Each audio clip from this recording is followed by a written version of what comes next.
Everybody, welcome back to my YouTube channel. So today I'm going to be giving everybody an update with my recovery and go into detail more about my surgery. So June 4th, I had my spinal fusion. I had T2 to T12 fused together.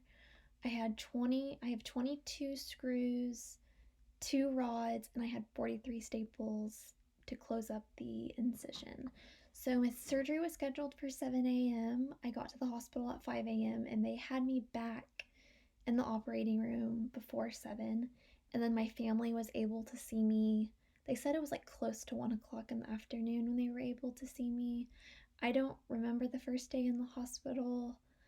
I remember bits and pieces, but you're pretty drugged up. At least I was.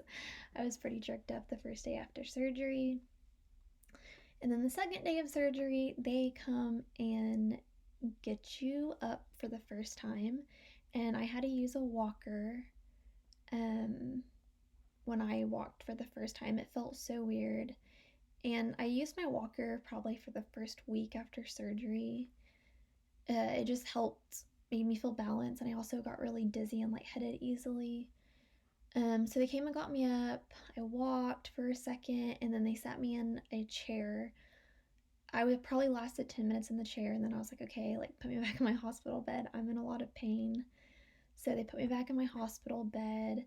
The second day they also took my catheter out, which meant I had to get up and go to the bathroom by myself, which was hard because every time you get up, you have to log roll. And log rolling, if you've had the surgery, you know exactly what I'm talking about.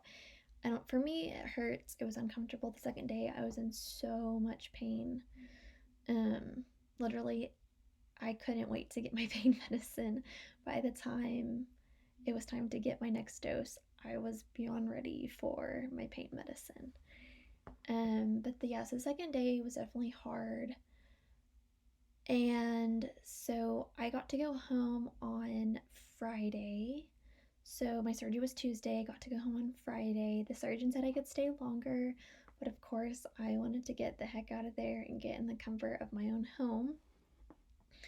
So I left on that Friday. I also got my tube taken out. If you go to my first Instagram picture, I'll leave my Instagram name below, you can see like a tube coming out of my back. Well, that tube went to a clear looking grenade type thing that filled with fluid and blood that they had to drain out. I'm not really sure why this tube was placed in my back because I know some people who've had the surgery and they didn't have the tube coming out of their back, but I'm gonna ask my doctor when I go for my 1-month post-op visit why I had that tube.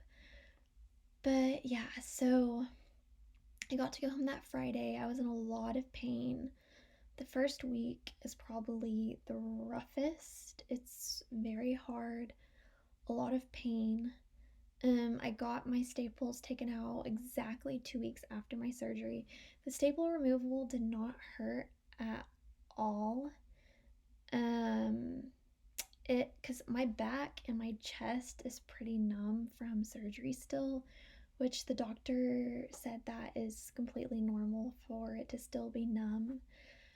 But it kind of just felt like I felt a few of the staples and just felt like little pinches down my spine, but nothing that you can't handle because honestly, you're in so much pain that the staple removal is like nothing.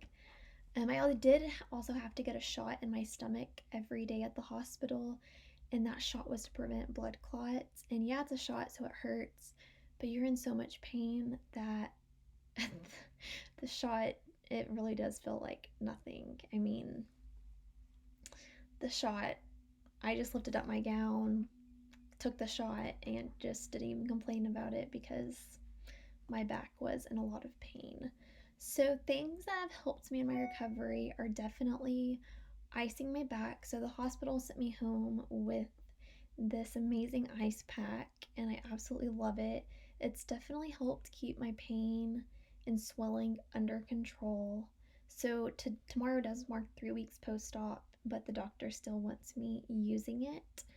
The doctor also wanted me to work up walking 30-45 minutes a day, which today I walked 3 miles today. It took me about 50 minutes to walk those 3 miles. I'm trying to like be easy on myself and give myself grace because this is a very hard surgery and a long recovery. And I'm trying to do everything I was doing before surgery, but I know that it's going to take time to recover. So no more, I can't bend, lift, or twist for at least the next 5 weeks. The doctor might clear me early, but as of right now, no bending, lifting, or twisting for the next 5 weeks. I can't lift anything heavier than 10 pounds, but I'm keeping my limit at like 5 pounds because I do not want to mess up one of the rods or the screws in my spine. My doctor also wanted me to get up once every hour and walk around. So obviously when you're sleeping, you don't need to, which I haven't slept through a whole night yet because of the pain. But definitely walking, you may not feel like walking, but you need to because it it's very vital in your recovery. And there was a post I made where I had no pain at all that day. Well, the only reason I had no pain was because I did not get up and walk my 30-45 minutes. Um, Walking doesn't necessarily put me in more pain, but I can tell that it's irritating my spine a little bit when I walk. And I'm still getting used to like my shoulders, like relaxing them because I don't know, I just feel like, I don't know, just a lot of tension. But yeah, I am allowed to drive as long as I don't take a pain pill or muscle relaxer, which I've tried my best just to take Tylenol to control the pain because I don't really like taking pain pills or the muscle relaxer. I'm trying to think. I have my post-op instructions right here. So I'm just thinking, oh yeah, so I can't, so it's obviously summertime. I can't go swimming, I can't get in a hot tub, I can't take a bath until my doctor clears me just to shower. So that's kind of a downside, but honestly, I am 20 days post op. I'm feeling really good.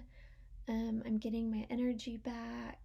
I just feel blessed. God has been so good to me through this whole scoliosis journey, and I know that it's far from over. But so yeah, so July 3rd, I go to my 1 month post op appointment and I get x-rays taken and I get to see the screws and rods in my spine and I get to see how much he was able of my curvature he was able to correct because I had a 55-degree curve. And so really just depended how flexible my spine was, and that determined how much he was able to correct. So I go find that out on July 3rd and I will be giving another update. I really wanted to give an update sooner, but I just have not felt like it. I've been really tired and a lot of pain, but I just felt like it was time to give everyone an update because I was feeling kind of more like myself today. So yeah, I just want to thank everyone for the continued prayers as I continue to heal. And thank you guys so much for watching. I'm going to leave my email and Instagram below. Please reach out to me if you have any questions. I would love to hear from you guys. And yeah, I'm excited to keep you guys updated and see what else is to come.